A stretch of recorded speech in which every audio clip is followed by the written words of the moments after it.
Let me ask you something serious. Right now, you wake up every morning, you go to work, you come back tired, maybe you scroll your phone a little, sleep, and then repeat the same cycle again tomorrow. And deep down, you know something is wrong. You're putting in all this effort, all this energy, all this time, but somehow you never feel financially free, never feel like you've truly arrived. Now here's the real question that nobody asks you. What if the problem isn't how hard you're working? What if the actual problem is what you're working for? Because the people who are truly wealthy, and I don't just mean rich, I mean genuinely, peacefully, powerfully wealthy, they figured out something most of us were never taught in school. They stopped being an employee of money and they made money their employee. In the next 30 minutes, I am going to break down exactly how they did it. And I am going to show you the same path, step by step. Stay with me until the end, because the last section, the 7-day action plan, might literally change the direction of your life. Now before we go deep, let me tell you who this video is for. If you are someone who works hard every day but feels like your bank account never grows, this is for you. If you've tried saving money but life keeps finding ways to drain it, this is for you. If you've ever thought, I'll be okay once I get a promotion or I'll start investing later when I have more money, this is definitely 100% for you. Because here's the massive problem most people have. And I want you to sit with this for a second. We were all taught one financial strategy in life. Work hard, earn money, spend money, work harder. That's it. That was the entire plan. Nobody told us how money actually multiplies. Nobody explained assets. Nobody showed us how ordinary people, not just billionaires, build income streams that keep flowing even while they sleep. And the biggest mistake people make? They believe that financial freedom is a destination only for the elite. They believe you need to be born into wealth, or win the lottery, or go viral on social media. That belief right there is what keeps 90% of people stuck in the same cycle for their entire lives. Today, we are breaking that cycle. Let's get into the first big idea. Alright, here's the first core idea, and I want you to really absorb this one. The money trap. Imagine a hamster on a wheel. It runs and runs and runs. It's working incredibly hard, but it's going absolutely nowhere. It's moving without making progress.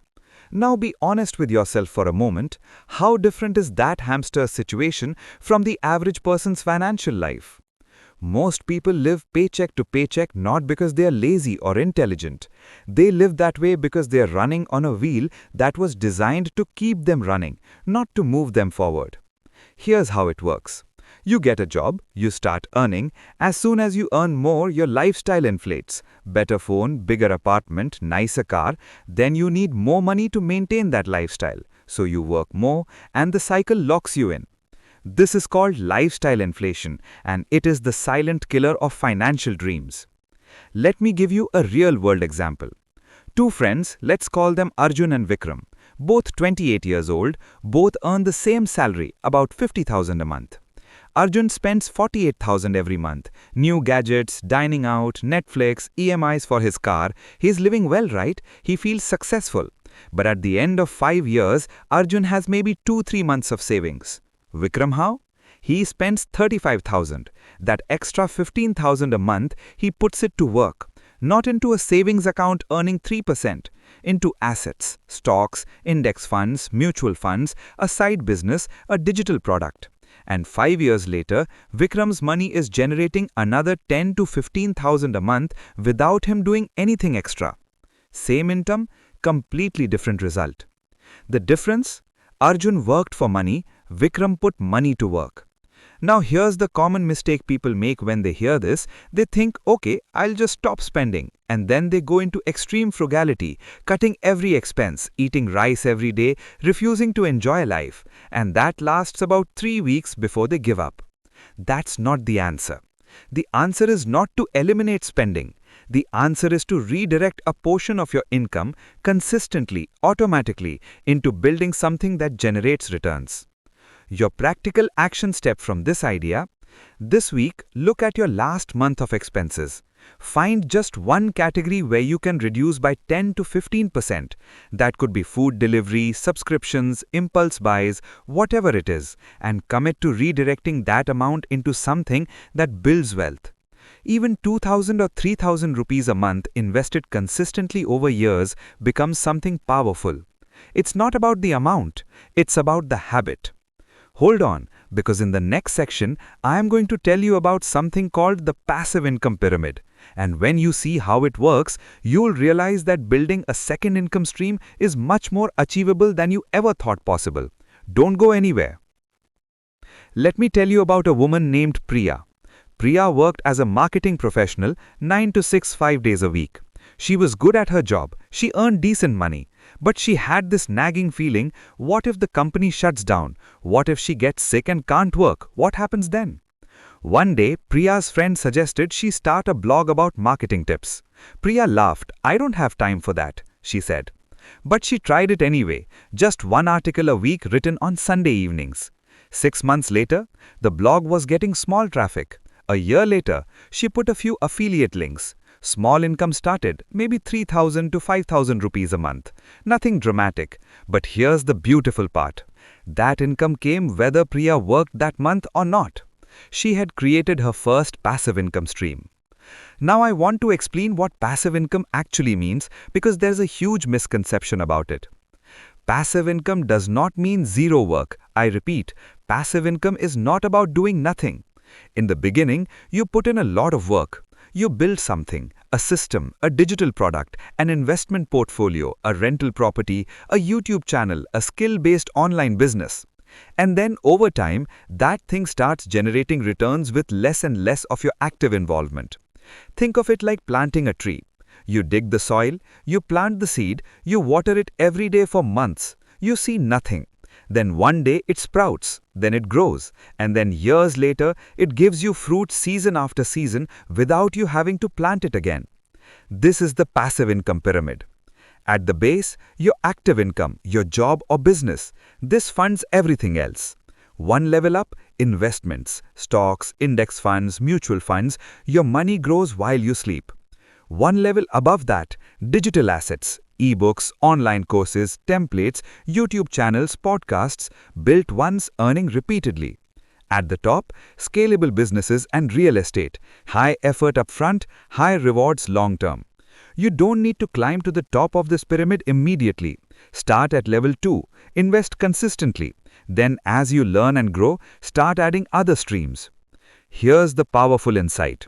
Wealthy people don't have one income. Studies show that the average millionaire has 7 different income sources. Not 7 jobs, 7 streams. Now the connection to your career and life is this.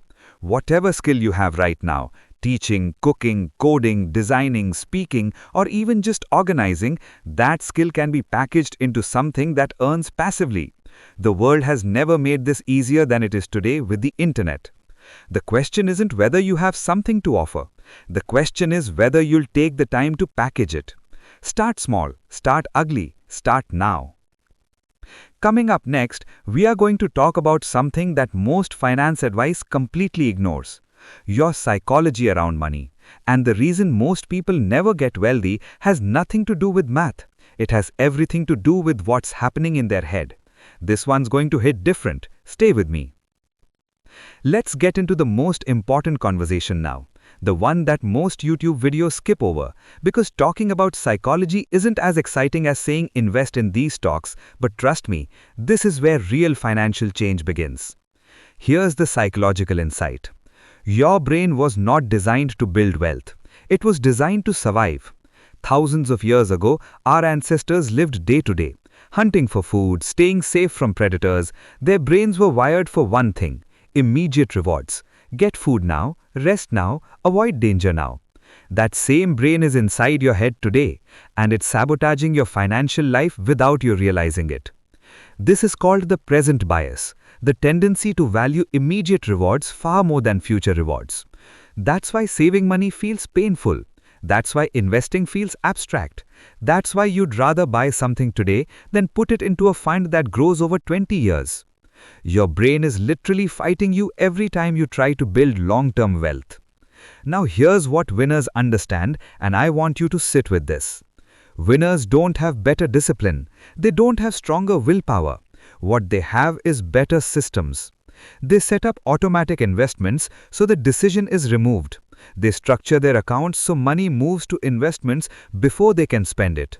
They engineer their environment so that the right financial choice is also the easiest choice.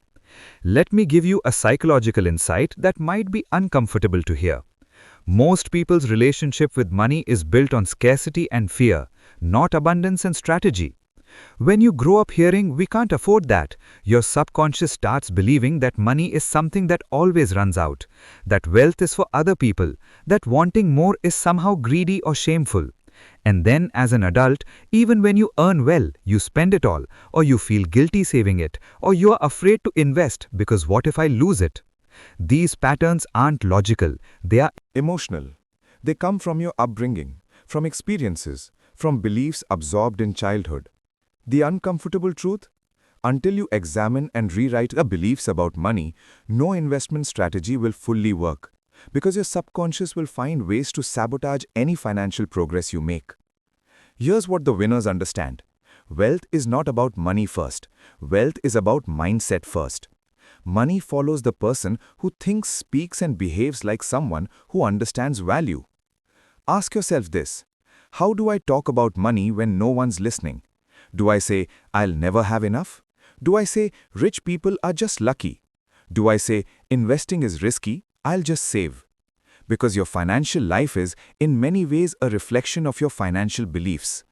Change the beliefs, change the behaviors, the results will follow. One powerful practice, and this is small but profound: start noticing your money thoughts. When you want to spend, pause for 10 seconds and ask, is this a need, a want, or a fear response? Just that pause, practiced regularly, will change how you relate to money forever. Okay, we are getting to the section that most financial summaries completely miss. The one lesson that sounds simple on the surface, but that most people completely misapply in real life. And when you misapply it, it actually keeps you poorer. Coming right up. The concept that everyone misunderstands: assets versus liabilities. Now, before you roll your eyes and say, "I know what an asset is," hear me out, because the way most people understand this concept is backwards, and that backwards understanding is literally draining their wealth. Most people think of an asset as something valuable I own: their car, their jewelry, their phone, their home. But here's the more precise definition that changes everything. An asset is something that puts money into your pocket. A liability is something that takes money out of your pocket. Let's test this. Your car, does it generate income for you, or does it cost you fuel, insurance, maintenance, and EMI every month? It costs you, so your car is a liability. It may be valuable, but it is not a wealth-building asset. Your home, does it generate income, or do you pay EMI, property tax, and maintenance on it? Unless you're renting it out, it costs you. It's a beautiful liability. Your latest iPhone? Liability. Your designer clothes? Liability. That expensive watch? Liability. Now here's how people misuse this concept. They hear buy assets, and they immediately go buy more stuff. They buy a second home on loan without rental income. They buy shares based on tips from friends without understanding the business. They buy cryptocurrency because someone on Instagram made it sound easy.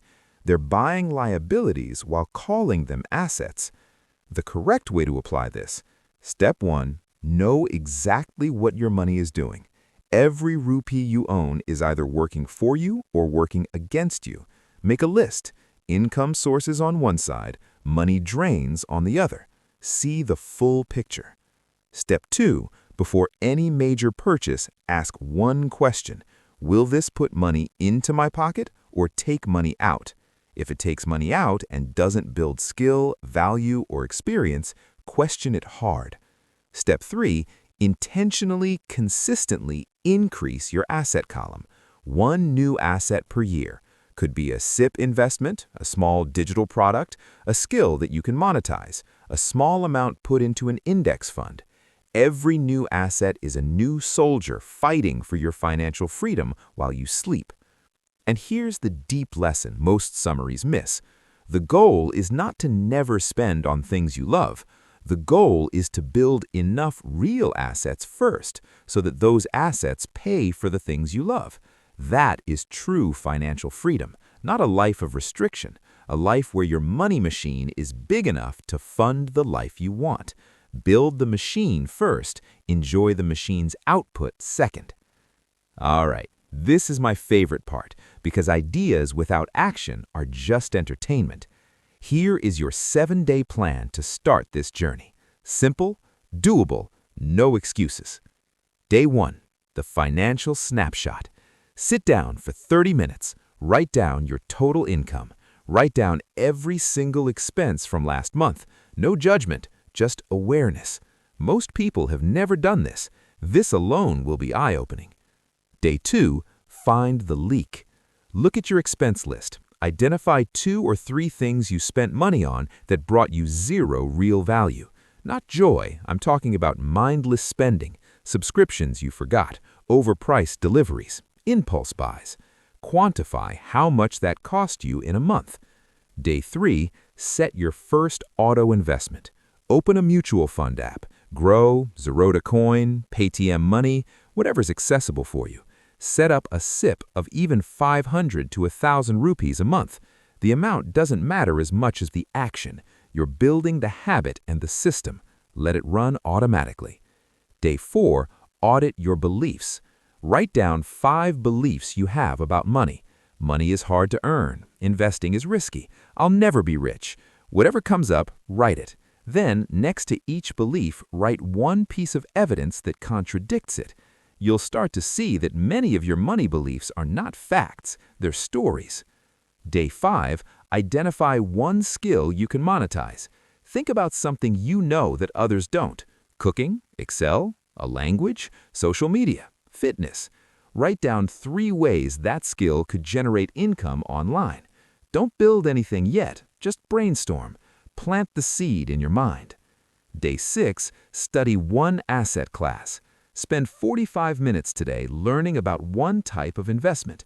Index funds, dividend stocks, REITs, or digital products. Watch 1 good YouTube video, read 1 article, just learn. Knowledge is the foundation of confident action. Day 7, write your 1-year financial vision. Not a dream board, an actual vision. Write, 1 year from now, my savings are blank. My investments are generating blank. I have started blank. Make it specific, make it real. Then read it every morning for 30 days. That's it. 7 days, 7 shifts. Not a revolution, a direction. And we've covered a lot today, but I want to leave you with 1 final thought, and I want you to really feel this one. The greatest investment you will ever make is not in stocks, it's not in real estate, it's not in crypto. It's in yourself, in your knowledge, in your skills, in your mindset. The world around us changes. Markets crash and recover. Jobs appear and disappear. Businesses rise and fall. But the person who keeps learning, keeps growing, keeps adapting, that person cannot be broken by any economic shift. Here's the shift I want you to make today. Stop asking, how do I get more money? Start asking, how do I become someone who creates and attracts value? Because money, real money, lasting money, follows value. It follows the person who solves problems, who builds things, who shows up consistently and learns without stopping. Most people wait. They wait for the right time, the right salary, the right opportunity. But here's what I know after seeing so many financial stories. There is no right time. There is only right now and the habits you build starting today. You are not too late, you are not too broke, you are not too uneducated. Across the world, people with far less than you have built financial freedom from scratch because they decided one day that the wheel they were running on was not the life they were meant to live. That decision is available to you right now, in this moment. You don't need to take a giant leap. You just need to take the next small step, and then the next one, and then the next. Financial freedom is not a destination for the lucky. It's a direction for the committed. Start walking in that direction today. All right, that's a wrap on today's video. If this video gave you even one idea, one insight, one shift, please hit the like button right now. It genuinely helps this channel reach more people who need to hear this. And if you're new here, subscribe, because every week I break down powerful ideas about money, mindset, and success in a way that's simple, actionable, and real. Drop a comment below and tell me, what was your biggest takeaway from today's video? Was it the passive income pyramid, the psychology of wealth, or the 7-day plan? Let me know. I read every comment. And share this video with one person in your life who you think needs to hear this, because financial knowledge shared is freedom multiplied. I'll see you in the next one. Keep growing.